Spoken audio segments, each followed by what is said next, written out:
ఈ 9292 ఎకరాలు వీళ్ళు ఏం చేస్తారట అంటే, మా గవర్నమెంట్లో మేమున్నప్పుడేమో 100% ఎస్ఆర్ఓ రేట్ చెల్లించాలా ఒరిజినల్ అలాటీ చేతిలో ఉంటే, ఒరిజినల్ అలాటీ చేతిలో కాకుండా ఇంకోరి చేతికి పోతే 200% అని పెడితే, రేవంత్ రెడ్డి ఏమంటున్నాడు, కేవలం అప్లికేషన్ పెట్టుకుంటే వారం రోజులనే పర్మిషన్ ఇస్తారట.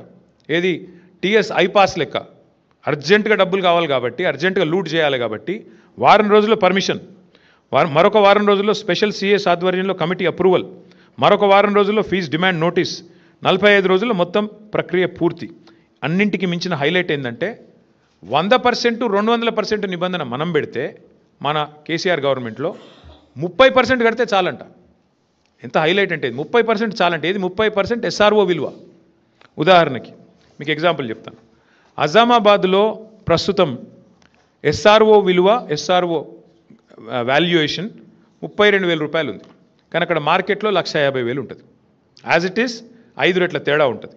బాలానగర్లో 45,000 ఉంది, కానీ బయట మార్కెట్లో 2 లక్షలు ఉంటుంది. జీడిమెట్లలో 32,000, 12,000 నుంచి 32,000 ఉంది. మార్కెట్ వాల్యూ దగ్గర దగ్గర 1,00,000 ఉంది. నాచారంలో 2,300 రూపాయల నుంచి 37,000 దాకా ఉంది.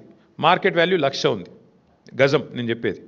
చెర్లపల్లిలో 10,000 ఉంది గజం ఎస్ఆర్ఓ ప్రకారం, మార్కెట్ వాల్యూ కనీసం 75,000-80,000 ఉంటుంది. మల్లాపూర్లో కేవలం 8,400 ఉంది ఎస్ఆర్ఓ వాల్యుయేషన్, మార్కెట్ వాల్యూ కనీసం 70,000-75,000 ఉంటుంది. ఇప్పుడు వాళ్ళు చెప్పే, రేవంత్ రెడ్డి చెప్పే లెక్క ఏంటంటే, చెర్లపల్లిలో నీకు ఇండస్ట్రీ ఉందనుకో, మార్కెట్ వాల్యూ అక్కడ 1,00,000 ఉన్నప్పటికీ ఎస్ఆర్ఓ వాల్యూ 10,000 ఉంటే రేవంత్ రెడ్డి గారు ఏమంటున్నారు, మీరు అందులో 3,000 కడితే చాలంట, మీకు ఇచ్చేస్తాం 45 రోజుల్లో. ఇంకా హైలైట్ చెప్తాను మీకు.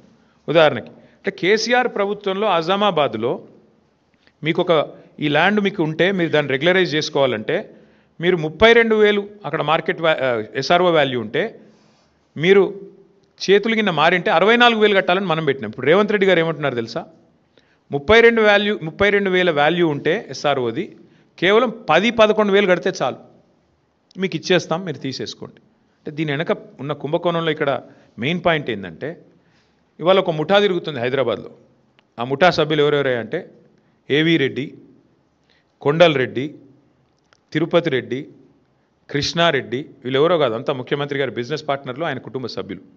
మొత్తం అగ్రిమెంట్లు చేసి పెట్టుకున్నారు. ఇవన్నీ మొత్తం ఈ భూములన్నిటికీ అగ్రిమెంట్లు, వెనకాల ఎంఓయూలు, ఒప్పందాలు అన్నీ కుదుర్చుకున్న తర్వాతనే మళ్ళీ దీని మీద ఆర్ఆర్ ట్యాక్స్ ఉంటుంది. ప్రతి దగ్గర ప్రభుత్వానికి వచ్చేది 30%, మళ్ళీ తర్వాత 60%, 70% రేవంత్ రెడ్డి గారికి, కాంగ్రెస్కు ట్యాక్స్ కట్టాలి, కప్పం కట్టవలసిందే. ఈ లెవెల్లో అంటే ఒక 4-5 లక్షల కోట్ల భూములకు వీళ్ళు పెట్టిన టెండర్ ఇది.